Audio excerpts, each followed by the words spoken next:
Hello friends, आप देख रहे हैं technical Hindi Guruji NEET UG YouTube channel. Friends, आज की इस वीडियो में आपको बताने वाला हूं कि जैसा कि आप लोग सभी बोलते हैं, बार बार कमेंट्स करते हैं। ठीक है, जो बच्चे मेरी पेड काउंसलिंग में रहते हैं और जो बच्चे मेरे टच में हैं वो सभी बोलते हैं सर एक बार एनालाइज करके बता दो कि जो क्वेश्चंस लास्ट ईयर आए हैं वो किस टॉपिक से आए हैं। क्या वो प्रीवियस ईयर क्वेश्चंस है, क्या वो एनसीईआरटी एग्जाम्पलर से क्वेश्चंस आया हुआ है, या फ्रॉम एनसीईआरटी से ही क्वेश्चन है प्रॉपर, या कोई इनडायरेक्ट वे में एनसीईआरटी रिलेट क्वेश्चन करता है। तो आज की इस वीडियो में आपको प्रॉपर वही बताने वाला हूँ कि जो फिजिक्स का एनालाइज है, ठीक है, वो मैं आपको बता रहा हूँ जिससे आपका सिलेक्शन प्रोसेस में 99% चांसेस और ज्यादा बढ़ जाएंगे अगर आप थोड़ा सा इस वीडियो को देखेंगे। बहुत ज्यादा लेंथी वीडियो करने का मेरा प्रयास नहीं रहेगा, छोटा सा प्रयास रहेगा कि जल्दी से जल्दी इस वीडियो को समाप्त किया जाए। ठीक है, जिससे आपका भी टाइम वेस्ट ना हो, क्योंकि बहुत ही क्रूशियल टाइम अभी है आपका। अभी ऑलमोस्ट देखा जाए तो 2 मंथ आपके पास बचा हुआ है। ठीक है, उसमें भी एक दिन कम हो चुका है क्योंकि अगर 6 मार्च है। ठीक है, क्योंकि 5 मई को आपका एग्जाम रहने वाला है, राइट। तो प्रॉपरली मैं आपको बता दे रहा हूँ फिजिक्स का। इसके बाद कुछ बच्चों के ये भी कमेंट्स आएंगे, ठीक है, ये भी कंक्लूजन निकलेंगे कि सर इसमें क्या हमें मिल रहा है। देखो, मैं आपको प्रॉपरली बता देता हूँ, अगर इस वीडियो को देखते हैं, ठीक है, तो 95% आपका जो क्वेश्चन रहता है वो आप अगर इस चीज को देखेंगे कि लास्ट ईयर और उससे पहले भी कहाँ से क्वेश्चन आए हैं, तो आप 95% ऐसे मान के चलो कि आपका सॉल्यूशन मिल गया और आप थोड़ा सा उस पर ही फोकस करोगे कि भाई यहाँ से फोकस ये करना है। क्योंकि बहुत बच्चे लास्ट ईयर एग्जाम भी हो जाता है उसके बाद भी यही बोलते हैं कि सर पता नहीं कहाँ से क्वेश्चन आ रहे हैं, हम अभी पढ़ाई कर रहे हैं, ठीक है, कोई भी टॉपिक लेकर बैठ रहे हैं, कोई चैप्टर लेकर बैठ रहे हैं, सभी इंपोर्टेंट लग रहा है, क्या पढ़े क्या नहीं पढ़े। तो मेरा मतलब वही है कि आप लोग थोड़ा सा इसको देखें जिससे आपको एनालाइज हो सके कि हाँ, क्वेश्चंस वाकई में एनसीईआरटी से ही आ रहे हैं, राइट। तो चलिएगा, स्टार्ट करते हैं वीडियो को। और आपने अगर चैनल को सब्सक्राइब नहीं किया हो, कर लीजिएगा नीट की प्रॉपर अपडेट और गाइडेंस के लिए, राइट। तो देखिएगा यहाँ से मैं इस पीडीएफ को प्रॉपर अपने टेलीग्राम पर शेयर करूंगा, लिंक आपको डिस्क्रिप्शन में मिलेगी। टेक्निकल हिंदी गुरुजी डाले टेलीग्राम पर, ज्वाइन कर लीजिएगा। देखिए, पहला क्वेश्चन है एनसीईआरटी का, जो 35 क्वेश्चन है ना, पार्ट ए का, मैं उससे क्वेश्चन लिया है। क्योंकि आपको पता है कि हर एक सब्जेक्ट का पार्ट वाइज आ रहा है। पहला पार्ट होता है जिसमें 35 क्वेश्चन होते हैं। सेकंड पार्ट फिजिक्स का होगा जिसमें आपके 15 क्वेश्चन हैं, जिनमें 10 क्वेश्चन आपको करने हैं। तो मैं अभी जो क्वेश्चंस करने वाला हूँ वो 35 क्वेश्चंस का एनालाइज करने वाला हूँ, बहुत ही डीपली से एनालाइज, क्योंकि बहुत मेहनत लगता है कि क्वेश्चंस को देखना रहता है, एक एक क्वेश्चन को एनसीईआरटी में देखना रहता है कि एनसीईआरटी में कहाँ से लिए गया और प्रीवियस ईयर में कब आया था, कब नहीं आया। तो बहुत मेहनत लगा है। एक पीडीएफ बनाने में, एक सब्जेक्ट का बनाने में 3-3 4-4 दिन लग जा रहा है, राइट। तो बहुत मेहनत से मैं चाहूंगा कि आप एक बार ही मेरे को सपोर्ट करें और इस वीडियो को ज्यादा से ज्यादा शेयर करें जिससे आपके दोस्तों को भी हेल्प हो सके। देखो, पहला क्वेश्चन आपका ही आया हुआ है, बिल्कुल एनसीईआरटी से है, ठीक है। एज इट इज वही क्वेश्चन आपके सामने है, एनसीईआरटी एग्जाम्पलर से क्वेश्चन रख दिया गया है। अब आप कहोगे सर यहाँ तो हॉकी प्लेयर है, यहाँ पर फुटबॉल, केवल यही चेंजेस है, बाकी कुछ चेंजेस इसमें नहीं है। क्या है? एग्जाम्पलर में हॉकी प्लेयर दिया है और क्वेश्चंस में फुटबॉल प्लेयर दिया है, बस। एनसीईआरटी एग्जाम्पलर में सेम वही क्वेश्चंस आपके सामने है, राइट। तो पहला क्वेश्चन आपका हो गया एनसीईआरटी एग्जाम्पलर से। मैं बार बार आपको बोलता हूँ कि एग्जाम्पलर पर फोकस करें, एग्जाम्पलर से बहुत क्वेश्चंस आते हैं, ठीक है। यहां से देखिएगा, an AC source of connected to a capacitor C, ठीक है, due to decrease the operating frequency. ये जो फॉर्मूला दिया है इसके थ्रू आप इस क्वेश्चन को सॉल्व आउट कर सकते हैं। इसको, ये क्वेश्चंस भी आपका ईएमडब्ल्यू जो चैप्टर है उसके एनसीईआरटी एग्जाम्पलर से ये क्वेश्चंस लिया गया है। और यहाँ से आप 8.17 जो आपका पैराग्राफ है वहां से आप देख सकते हो। यहाँ पर बोला गया है कि current change with decrease in frequency. Option क्या है? Second option, displacement current decrease. तो देख सकते हो आप, बिल्कुल एज इट इज आपके सामने जो आपका एनसीईआरटी का जो पैराग्राफ है उससे दिया गया है, एनसीईआरटी एग्जाम्पलर से, राइट। चलिए, क्वेश्चन नंबर थर्ड की बात करते हैं। तो क्वेश्चन नंबर थर्ड में आप देख सकते हो, to activity of the substance drop to, ठीक है, पर upon 16 of its the essential value, ठीक है, इनिशियल वैल्यू। तो इनिशियल वैल्यू के लिए आप देख सकते हो एनसीईआरटी से रिलेट क्वेश्चन है, बिल्कुल एज इट इज क्वेश्चंस नहीं है एनसीईआरटी में, लेकिन उससे रिलेट क्वेश्चन है ये। तो ये 2018 में ये क्वेश्चन आया हुआ है। आप कह सकते हो कि इनडायरेक्ट वे में आपसे ये क्वेश्चन पूछा गया है 2023 के एग्जाम में, ठीक है, इनडायरेक्ट वे में। इसलिए मैंने इसको नाम दिया है कि एनसीईआरटी से रिलेट करता हुआ क्वेश्चन है ये। 2-3 क्वेश्चंस आपको मिलेंगे, हर ईयर मिलेंगे, एवरी ईयर, इस साल भी 2024 में भी मिलेंगे, एनसीईआरटी से इनडायरेक्टली पूछने वाले क्वेश्चंस, उससे कुछ रिलेट करने वाले क्वेश्चंस। बिल्कुल प्रॉपर वही क्वेश्चंस नहीं होगा, ठीक है। चलिए, नेक्स्ट क्वेश्चन है आपका fourth, net magnetic flux of the through close surfaces. Direct NCERT से क्वेश्चन दिया गया है इस चैप्टर से। आप इसका जो ऑप्शन है वो ऑप्शन 0 है, ठीक है, फोर्थ। यहाँ पर दिया गया है इस पैराग्राफ में, एनसीईआरटी का ये पैराग्राफ है, net magnetic flux through any close surface is zero, right. तो बिल्कुल हूबहू आपकी फ्रॉम एनसीईआरटी क्वेश्चंस ये है, पैराग्राफ में दिया गया है। चलिए, equivalent capacitance of the systems on the following circuit is, ये भी एनसीईआरटी से क्वेश्चन दिया गया, 2003 में ये क्वेश्चन आया था, ठीक है। एनसीईआरटी का क्वेश्चन है, थोड़ा सा वैल्यू वगैरह चेंज है, ठीक है। यहाँ से आप देख सकते हो थोड़ा सा चेंजेस यहाँ पर दिया गया है, लेकिन सेम एनसीईआरटी से अगर आप इस क्वेश्चन को थोड़ा सा कर लेंगे तो ये भी क्वेश्चन आप पे हो जाएगा, राइट। तो थोड़ा सा आपको मेहनत करना पड़ेगा भाई, ऐसा तो नहीं है कि बिल्कुल हलवा रख दिया जाए और हलवा खा लो भाई चाहो और आपका नीट में सिलेक्शन हो जाएगा, टॉप कॉलेज आपको मिल जाएगा। नीट का exam is the largest exams of India, India का सबसे बड़ा एक नेशनल लेवल एग्जाम होता है ये, जिसमें 23 से 24 लाख बच्चा रोल करता है। और इस साल की बात करें 2024 में भी अप्रोक्सीमेट आप ऐसे मान के चले something 22 lakh form, 21-22 lakh form भरे भरे जाएंगे, ठीक है। चलिए 6 क्वेश्चंस करते हैं। 6 क्वेश्चन में आपका क्या दिया गया, डायरेक्ट एनसीईआरटी फॉर्मूला है। यहाँ पर क्या पूछा गया है आपका, रेशियो ऑफ द फंडामेंटल, ठीक है। यहाँ पूछा गया open pipe of that of close pipe have the same length is, ठीक है। ओपन पाइप के लिए ये फॉर्मूला है, pipe closed at one end, ये आपका सेकंड फॉर्मूला है क्लोज के लिए। तो बिल्कुल एनसीईआरटी के फॉर्मूला से रिलेट क्वेश्चंस करता है। चलिए 7 क्वेश्चन आप लोग देख सकते हो। 7 क्वेश्चंस में आपके लिए क्या बोला गया कि शॉर्टेस्ट वेवलेंथ इन द, ठीक है, ब्रैकेट सीरीज इज, यहाँ से देख सकते हो क्वेश्चंस आपका आया हुआ है 2017 में क्वेश्चंस आया है, 2015 में क्वेश्चंस आया हुआ है, ठीक है। तो यहाँ से ये एनसीईआरटी के पीवाईक्यू क्वेश्चंस है। यहाँ पर क्या पूछा गया, ratio wavelength of last line, right. Last line के लिए क्वेश्चन है, यहाँ पर लॉन्गेस्ट वेवलेंथ है, ठीक है। किसी में शॉर्टेस्ट है, किसी में लास्ट के थ्रू बोल रखा है, ठीक है, किसी में लॉन्गेस्ट बोल रखा है। तो हूबहू आपका क्वेश्चन पीवाईक्यू से रिलेट करता हुआ क्वेश्चन है। क्वेश्चन नंबर 8 की बात करते हैं। क्वेश्चन नंबर 8 में इस के थ्रू आप इस क्वेश्चन को सॉल्व आउट कर सकते हो। 2021 में ये क्वेश्चन आया हुआ है, आप लोग चेक कर सकते हो, केवल वैल्यू चेंज है यहाँ पर, बाकी सेम क्वेश्चन आपका है। बोला गया current in the primary circuit, यहाँ पर भी क्या बोला गया, current in the primary binding, ठीक है। तो सेम क्वेश्चंस आपका आया हुआ है, थोड़ा सा आप देखेंगे करेंगे तो आप एक इसको भी क्वेश्चंस को सॉल्व आउट कर सकते हैं। क्या अभी तक आपको लगा कि क्वेश्चन आउट ऑफ एनसीईआरटी है?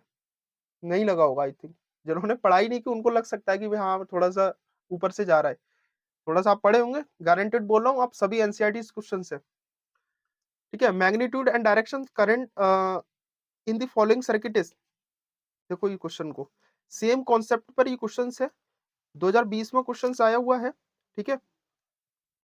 डायरेक्ट एनसीईआरटी पीवाईक्यू क्वेश्चन है, प्रीवियस ईयर में क्वेश्चन इससे पूछे गए सेम क्वेश्चन से, ठीक है। सेम कॉन्सेप्ट पर ये क्वेश्चन होगा, ये प्रीवियस 2020 का क्वेश्चन है। एक क्वेश्चन आपका ये है 1988 में क्वेश्चन आया हुआ है, ये वाला आपका, ठीक है। एनसीईआरटी के मैंने आपको यहाँ पर स्क्रीनशॉट भी लगा दिया, एनसीईआरटी का स्क्रीनशॉट 3.24 3.25 आप देख सकते हो, इससे रिलेट करता हुआ क्वेश्चन है। थोड़ा सा चेंजेस रहेगा, लेकिन अगर आप इन सबको एक बार फिगर आउट कर सकते हो तो वही आप एकदम से उसको कर सकते हो क्वेश्चन को, ठीक है। चलिए आगे आप क्वेश्चन नंबर 10 देख सकते हो, मैग्नेटिक एनर्जी, ठीक है। तो यहाँ पर ये भी एनसीईआरटी से लिया गया क्वेश्चन है। एग्जाम्पल आप 6.9 में देख सकते हो, 6.9 के एग्जाम्पल से ये क्वेश्चन लिया गया है। सॉल्यूशंस के लिए इसकी फॉर्मूला मैंने यहाँ पर लगा दिया, मैग्नेटिक एनर्जी यहाँ से देख सकते हो, क्वेश्चन में भी यही पूछा गया, राइट। चलिए आगे देख सकते हो, बिल्कुल सेम क्वेश्चन है। यहाँ पर फर्क इतना है कि यहाँ पर वैल्यू दे दिया है, यहाँ पर बी एरिया और आपका जो मैग्नेटिक फील्ड है उसको एक डिनोट किया बी ए से, राइट। चलिए क्वेश्चन नंबर 11 की बात करते हैं, पोटेंशियल एनर्जी, ठीक है। यहाँ पर बोला गया potential energy stored in it will be, NCERT का पीवाईक्यू क्वेश्चन 2003 में ये क्वेश्चन आया हुआ रहा है। आप लोग यहाँ से देख सकते हो बिल्कुल सेम वैल्यूज में यहाँ पर दिया गया है, ठीक है। सपोज यहाँ पर 2 centimetre, it is the potential energy is you, use the spring stretch by 8 centimetre, यहाँ पर 10 सेंटीमीटर दे दिया गया है, बस फर्क इतना है, ठीक है। चलिए आगे क्वेश्चन नंबर 12 करते हैं। क्वेश्चन नंबर 12 में आप देख सकते हो, ये भी एनसीईआरटी से ले गया, रैंडम एरर का एक पैराग्राफ होगा एनसीईआरटी में, आप उसको देख सकते हो। यहाँ पर क्या दिया गया है कि temperature and voltage supply are random error those the error which occur in the, ठीक है। तो यहाँ से आप देख सकते हो इसको बिल्कुल एनसीईआरटी में रखा हुआ है, इस पैराग्राफ को आप पढ़ के जाते हैं एनसीईआरटी नीट के एग्जाम में आप क्वेश्चन सॉल्व करके आते हैं। चलो क्वेश्चन नंबर 13 का आप देख सकते हो, resistance of the carbon resistor determine the colour code is, पूछा क्या गया, पूछा गया colour of the third band must be, यहाँ से क्वेश्चन पेज नंबर 103 पर ये दिया गया, डायरेक्ट एनसीईआरटी से क्वेश्चन है। रजिस्टर कलर कोड का आप पैराग्राफ जो है उसको एनसीईआरटी में देखोगे तो आप इस क्वेश्चन को सॉल्व कर सकते हो। यहाँ से देखिएगा, the third band indicator the decimal multiple as listed of table 3.2 में ये दिया गया है, राइट। तो आप इसको भी एनसीईआरटी में देख सकते हो, ये भी फ्रॉम एनसीईआरटी क्वेश्चन आया हुआ है। क्वेश्चन नंबर 14 की बात करें तो क्वेश्चन नंबर 14 में measurement density of the near by, ये भी डायरेक्ट एनसीईआरटी में ये क्वेश्चन एग्जांपल 2.9 पर ही दिया गया है, आप यहाँ से देख सकते हो, ठीक है। और एक 1996 सीबीएसई एआईपीएमटी 1996 में ये क्वेश्चन आया हुआ है, राइट। क्या लगा आपको अब तक कि क्वेश्चंस आए हैं नीट के लिए एनसीईआरटी से या नहीं आए हुए? एक भी क्वेश्चंस कोई बच्चा कह नहीं सकता कि आउट ऑफ एनसीईआरटी है, सभी एनसीईआरटी क्वेश्चंस है, थोड़ा सा आपको पढ़ना पड़ेगा, राइट। चलिए आगे देखिएगा, क्वेश्चन नंबर 15 बात करते हैं एनसीईआरटी फॉर्मूला। एनसीईआरटी फॉर्मूला की बात करते हैं तो यहाँ से what is the critical angle for this medium, यहाँ से देख सकते हो, ये भी एनसीईआरटी का एक फॉर्मूला है, इस फॉर्मूले के थ्रू आप इसको सॉल्व आउट कर सकते हो, ठीक है। इसमें वैल्यू रखोगे आप कर सकते हो इजिली। नेक्स्ट क्वेश्चन नंबर 16 की बात करते हैं, क्वेश्चन नंबर 16 में speed light of free space, तो यहाँ से देख सकते हो मैग्नेटिक फील्ड, और ये एनसीईआरटी का पैराग्राफ है 8.10, इसे आप देख सकते हो, बिल्कुल सेम यहाँ पर दिया गया है, आप इसको देख सकते हो, ठीक है, देख सकते हो यहाँ पर 2.0, ठीक है, 48, बिल्कुल सेम एनसीईआरटी से रखा गया क्वेश्चन है, एक एग्जाम्पल दिया गया वहां पर, एक पैराग्राफ में होगा, वहां देख सकते हो, ठीक है। चलिए क्वेश्चन नंबर 17, ये क्वेश्चन था, एक बोनस मार्क्स का क्वेश्चन था, इसमें जो ऑप्शन दिया गया था वो ऑप्शन बेसिकली गलत था, ठीक है। तो ऑप्शन इसमें गलत था, इसलिए इसको बोनस दे दिया गया, सभी बच्चों को इसको मार्क्स दे दिए गए थे बोर्ड के थ्रू, ठीक है। ये भी एनसीईआरटी से क्वेश्चन है, 2022 में ये क्वेश्चन आया हुआ है, ठीक है। और इसका एनसीईआरटी का पैराग्राफ यहाँ से आप लोग देख सकते हो, ये एक बोनस मार्क्स के थ्रू गया था, ठीक है। इसमें जो वैल्यू रहेगा ये समथिंग ये था, इसमें अंडर रूट लगना था, तो इसमें अंडर रूट नहीं दिया गया था, तो ये बोनस में दे दिया गया था, ठीक है। जब इसका एग्जाम हुआ था, रिजल्ट आया था, उस टाइम भी मैंने वीडियो प्रोवाइड कराया था। Question number 18 formula based question है, ये फार्मूला बेस्ड क्वेश्चन जो कि एनसीईआरटी का एक फार्मूला है, इस फार्मूले के थ्रू आप इसको सॉल्व आउट कर सकते हो, ठीक है। क्वेश्चन नंबर 19 की बात करें तो क्वेश्चन नंबर 19 में आप देख सकते हो the frequency eight which the, ठीक है, क्वेश्चंस अकर इज, ये भी एनसीईआरटी से दिया गया है, 7.8 एक पैराग्राफ है एनसीईआरटी का, ठीक है। आप वहां से देख सकते हो, इसको सेम फिगर आप देख सकते हो 7.17 में दिया गया है, ठीक है। तो यहाँ से देख सकते हो आप, ये लाइन इसमें दे रखी है, ठीक है, क्लियर हो गया। चलिए आगे देखिएगा, आगे यहाँ पर क्वेश्चन नंबर 20 है, क्वेश्चन नंबर 20 का ये क्वेश्चन बिल्कुल एनसीईआरटी में जैसा रखा है ना, एग्जामिनर ने उठा करके वैसा चिपका दिया आपके पेपर में, बिल्कुल सेम आप देख सकते हो, एनसीईआरटी का एक पैराग्राफ का स्क्रीनशॉट है, बिल्कुल सेम टू सेम वैसा ही रख दिया गया है। एमसीक्यू सेकंड में आप इसको देखना, वहां से इसको आपको 1.8 का जो पैराग्राफ है ना उसमें ये मिल जाएगा, बिल्कुल सेम वैसा के वैसा ही है, ठीक है। क्वेश्चन नंबर 21 की बात करते हैं, ठीक है। क्वेश्चन नंबर 21 में भी आप ये एनसीईआरटी का एक पैराग्राफ है 10.4.2, वहां से इस क्वेश्चन को लिया गया है, ठीक है, बर्नौली इक्वेशन, ठीक है।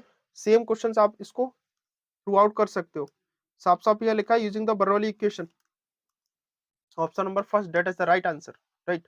क्वेश्चन नंबर 22 की बात करें तो क्वेश्चन नंबर 22 ये भी एक कह सकते हो आप एनसीईआरटी से रिलेटेड इनडायरेक्ट वे में आपसे ये क्वेश्चन पूछा गया है, 2010 में एक क्वेश्चन आया था एआईपीएमटी में, हालांकि मैं ये नहीं कह सकता कि ये बिल्कुल सेम क्वेश्चन है, बट थोड़ा सा इनडायरेक्ट वे में और उससे रिलेट करता हुआ क्वेश्चन है, ठीक है।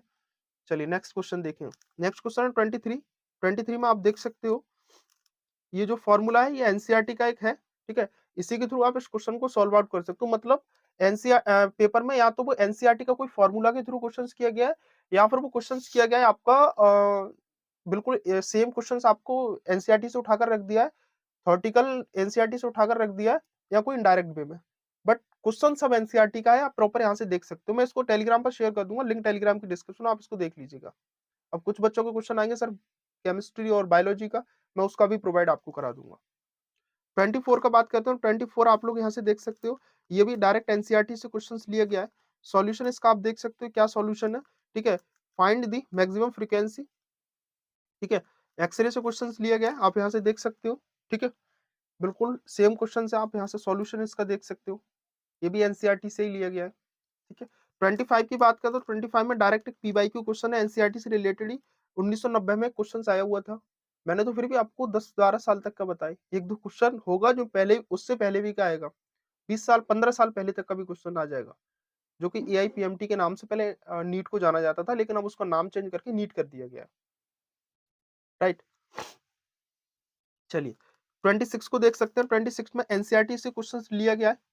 ठीक है, यहाँ से आप इसको देख सकते हो, ये पैराग्राफ है, ये कि एनसीईआरटी का पैराग्राफ है। ठीक है, इसके थ्रू आप इस क्वेश्चन को सॉल्व आउट कर सकते हो। राइट, ये भी बिल्कुल आपको यहाँ पर देखने को मिल जाएगा। ठीक है, along the axis of rotation, ठीक है, यहाँ पर दिया velocity vector lies along the axis of rotation, NCERT की लाइन है, बिल्कुल एनसीईआरटी से दिया गया क्वेश्चन है। 27 का आप लोग देख सकते हो, 27 का यहाँ से फ्रॉम एनसीईआरटी। ठीक है, पॉइंट्स ऑफ द पॉइंटर यहाँ से देख सकते हो, इसमें क्या चेंजेस है, एफ अपॉन ए दिया गया है एनसीईआरटी में, यहाँ पर क्या दिया गया, डब्ल्यू अपॉन ए। अब आप कहोगे सर ये एनसीईआरटी में नहीं, भाई कुछ तो चेंजेस करेगा ना बोर्ड, तो एफ अपॉन है, यहाँ पर डब्ल्यू है, केवल बस इतना ही चेंज है, बाकी पूरा एनसीईआरटी से लिया गया है। 28 का देख सकते हो, 28 में क्या दिया गया है आपका, फ्रॉम एनसीईआरटी, डायरेक्ट एनसीईआरटी से क्वेश्चन लिया गया है। इसमें देख सकते हो कैपेसिटर इन द फिल्टरिंग, यहाँ से देख सकते हो कैपेसिटर, सेम क्वेश्चन एनसीईआरटी की लाइन से लिया गया है। राइट, क्वेश्चन नंबर 29 की बात करते हैं। 29 में भी डायरेक्ट पीवाईक्यू क्वेश्चन 2016 में एक क्वेश्चन आया था, 2016 में एक नीट का क्वेश्चन आया था, उसमें आपका सेम क्वेश्चन दिया गया है। ठीक है, ऑप्शन नंबर ये है इसका। ठीक है, बिल्कुल आप देख सकते हो यहाँ पर। ठीक है, बिल्कुल सेम क्वेश्चन है, वैल्यू भी एकदम से वही रखी हुई है। The charge of the pole is the dipole length is the 22 centimetre, same question है आपका। ठीक है, कुछ लग रहा है अंदर से कि भाई मेहनत कर लेनी चाहिए इस पर, आपको लगेगा, आप देखिएगा आगे, ये question is the very very important question. ठीक है, very very important question for you. ठीक है, यहाँ से देख सकते हो temperature of the sink is, बिल्कुल एनसीईआरटी में कैन नॉट इंजन का एक पैराग्राफ है, उसको आप देख लीजिएगा। ठीक है, ये इससे रिलेटेड क्वेश्चन 2002 में भी आया था, 2006 में भी आया था, 2018 में भी क्वेश्चन आया था, 2020 में भी क्वेश्चन आया हुआ है, बिल्कुल रिलेट क्वेश्चन। मैंने क्वेश्चन नहीं दिया यहाँ पर, बेसिकली लिख दिया है, आप देख सकते हो जाकर के 2002, 2006, 2018 और 20 के पेपर में सेम क्वेश्चन, थोड़ा वैल्यू चेंज हो सकता है, लेकिन सेम क्वेश्चन आपको उससे रिलेटेड मिल जाएगा बिल्कुल। ठीक है, चलिए आगे देख सकते हो, ये फॉर्मूला दिया गया है, इसके थ्रू आप इसको सॉल्व आउट करेंगे। चलिए आगे, क्वेश्चन नंबर 31 का देख सकते हो, स्टेटमेंट दिए गए थे, ध्यान दीजिएगा कि एटलीस्ट 2 स्टेटमेंट हर सब्जेक्ट के आते हैं। फिजिक्स में एटलीस्ट 2 स्टेटमेंट आपको मिलेंगे, बायोलॉजी में 2-3 स्टेटमेंट, और बायोलॉजी में तो और ज्यादा मिल जाते हैं, क्योंकि वो पूरा थ्योरेटिकल सिलेबस है उसका, तो उसमें 3-4 भी रख देता है, 4-5 भी रख देता है, तो उसको स्टेटमेंट वाले क्वेश्चन को, एसेशन रीजन वाले क्वेश्चन को थोड़ा सा फोकस करते हुए करिएगा। राइट, इसमें देखिएगा डायरेक्ट एनसीईआरटी से क्वेश्चन लिया गया है, डायरेक्ट एनसीईआरटी से लिया गया है क्वेश्चन। यहाँ से देख सकते हो first statement, if screen the moved away from, ठीक है, ये एनसीईआरटी का स्क्रीनशॉट है 10.0। ठीक है, the screen move away from the plane of the state. ठीक है, बिल्कुल स्टेटमेंट पहला आपको मिल गया, सिर्फ दूसरा स्टेटमेंट भी आपका यहाँ से देख सकते हो, तो बिल्कुल एनसीईआरटी से रिलेट क्वेश्चन है। 32 को 32 में आप देख सकते हो, 32 में आप देख सकते हो 2005 में एआईपीएमटी में क्वेश्चन आया था नीट में, डायरेक्ट पीवाईक्यू क्वेश्चन है। ठीक है, थोड़ा सा ये चेंजेस कर दिया, बाकी का पूरा सेम क्वेश्चन आपका लास्ट ईयर का रखा हुआ है, मतलब प्रीवियस ईयर का है, 2005 का, माफ करिएगा। ठीक है, मैंने लास्ट ईयर कह दिया। 33 में बात करते हैं तो स्टेटमेंट 2 दिए गए थे, डायरेक्ट एनसीईआरटी की लाइन इसमें दी गई है, ये पैराग्राफ आप देख सकते हो 14.8.2, यहाँ पर आप देख सकते हो इसमें दिया गया है, ये वाली लाइन आप एक बारी पढ़िएगा। ठीक है, और इसमें ये वाली लाइन आप पढ़ लीजिएगा, सेकंड स्टेटमेंट आपका ये वाली है। ठीक है, इसको आप पढ़ सकते हो। ठीक है, सेम क्वेश्चंस आपको मिल जाएगा। राइट, चलिए क्वेश्चन नंबर 34 में बात करते हैं, तो 34 के लिए ये भी पीवाईक्यू क्वेश्चन है, एक 2012 में इससे रिलेटेड क्वेश्चन आया हुआ है, आप लोग यहाँ से चेक कर सकते हो। इसमें फर्क क्या है कि यहाँ पर ये दिया गया है वैल्यू, यहाँ पर थोड़ा सा यहाँ चेंजेस कर दिया गया है, बिल्कुल सेम आप देख सकते हो वही है, कुछ चेंजेस नहीं, थोड़ा सा वैल्यू चेंज है। अगर आप ये कहोगे सर वैल्यू को चेंज कर दी, तो भाई आप नीट के लिए बने नहीं हो, नीट से अदर कोई कॉम्पिटेटिव एग्जाम में जाओ, शायद आपका कुछ हो सके। ठीक है, चलिए 35 क्वेश्चन बात करते हैं। ये भी डायरेक्ट एनसीईआरटी से क्वेश्चन पूछा गया है। 3.8 एक पैराग्राफ है, यहाँ पर बुलेट इज अ फाइड, यहाँ पर दिया cricket ball is through at speed 28। ठीक है, तो यहाँ से आप लोग इसको देख सकते हो, सेम क्वेश्चन है। ऑप्शन ए यहाँ देख सकते हो, मैक्सिमम हाइट। ठीक है, तो इससे रिलेटेड क्वेश्चन कर रहा है, एनसीईआरटी से ही क्वेश्चन पूछा गया है। तो ये 35 क्वेश्चन थे, मैंने प्रॉपर आपको बता दी कि कहाँ से कौन से क्वेश्चन आए हुए हैं। तो अब इसका कंक्लूजन ये निकलता है, पहला कंक्लूजन ये कि सभी क्वेश्चन एनसीईआरटी से ही रिलेट करते हो, सभी एनसीईआरटी से आए हुए हैं। 2-3 क्वेश्चंस हैं जो उससे रिलेट करते हैं, इनडायरेक्ट वे में आपसे पूछे गए। बाकी के 32 क्वेश्चन जो रहे हैं, आपके 32 क्वेश्चन रहे हैं सेक्शन ए फिजिक्स के, वो बिल्कुल एनसीईआरटी से हैं, चाहे वो फॉर्मूला बेस्ड एनसीईआरटी से फॉर्मूला के थ्रू कराया गया हो, चाहे वो लाइन बाय लाइन एनसीईआरटी की रख दी गई हो, चाहे वो आपका बिल्कुल लास्ट ईयर का कोई पीवाईक्यू क्वेश्चन हो, बट हैं सब एनसीईआरटी के। अगर आप इसको देखोगे तो आप खुद सोच सकते हो। देखो मैंने इसी चीज के लिए बताया, एनालाइज किया, मेहनत आपका करना है, मेहनत आप करोगे, पेपर आपका होगा, एमबीबीएस कॉलेज आप जाओगे, डॉक्टर आप बनोगे। ठीक है, तो आपको क्या करना है, इस पीडीएफ को मैं टेलीग्राम पर शेयर करूंगा, वहां से इसको डाउनलोड कर लेना। आगे मैं बायोलॉजी का भी बात करता हूं, तो बायो का भी मैं आपको दे दूंगा, साथ ही केमिस्ट्री का भी मैं आपको प्रोवाइड करा दूंगा, राइट। तो केमिस्ट्री के लिए भी टेंशन ना लें, एक एक क्वेश्चन कहाँ से आया हुआ है प्रॉपरली मैं आपको बता दूंगा। मेहनत लगती है पीडीएफ, आप सोचिए 35 क्वेश्चन बनाने के लिए कि ये पैराग्राफ एनसीईआरटी में है कि क्वेश्चन प्रीवियस ईयर में आया हुआ है कि नहीं आया, तो हर एक क्वेश्चन को चेक करना रहता है, तो बहुत मेहनत से ही क्वेश्चन पूरा पीडीएफ तैयार किया जाता है। ठीक है, आप इस वीडियो को अपने दोस्तों के साथ ज्यादा से ज्यादा शेयर कर दें, जिससे उनको इसकी हेल्प मिल सके और वो अपने नीट के एग्जाम में अच्छा कर सके। अभी ये मत करना कि यार मेरा दोस्त तो मेरे से ज्यादा मार्क्स आ जाएंगे, ऐसा मत करिएगा। ठीक है, आपका आपको मिलेगा, उसका उसको मिलेगा। ठीक है, तो आप लोग एक बार इसको देखें, दोबारा से रीड आउट करें, पीडीएफ मैं टेलीग्राम पर शेयर कर दूंगा। चाहो तो आप वीडियो में स्क्रीनशॉट ले सकते हो, एवरी क्वेश्चन का मैंने प्रॉपरली आपको बता दिया है यहाँ पर। ठीक है, तो एक एक क्वेश्चन को मैंने बता दिया कि कहाँ से कौन सा क्वेश्चन आया हुआ है। बाकी का जो भी होगा मैं आपको नेक्स्ट इन्फॉर्मेशन देता रहूंगा, वीडियो प्रोवाइड कराता रहूंगा। नीट की प्रॉपर काउंसलिंग है, पेड काउंसलिंग के लिए चाहते हो तो मेरा नीचे कॉन्टैक्ट नंबर दिया गया, इस पर कॉन्टैक्ट कर लीजिएगा। बिल्कुल नॉमिनल चार्ज में आपको पूरी स्टेट और ऑल इंडिया की काउंसलिंग भी कराने वाला हूँ। ठीक है, तो चलिएगा, मिलते हैं नेक्स्ट वीडियो में नई अपडेट के साथ, तब तक के लिए बाय।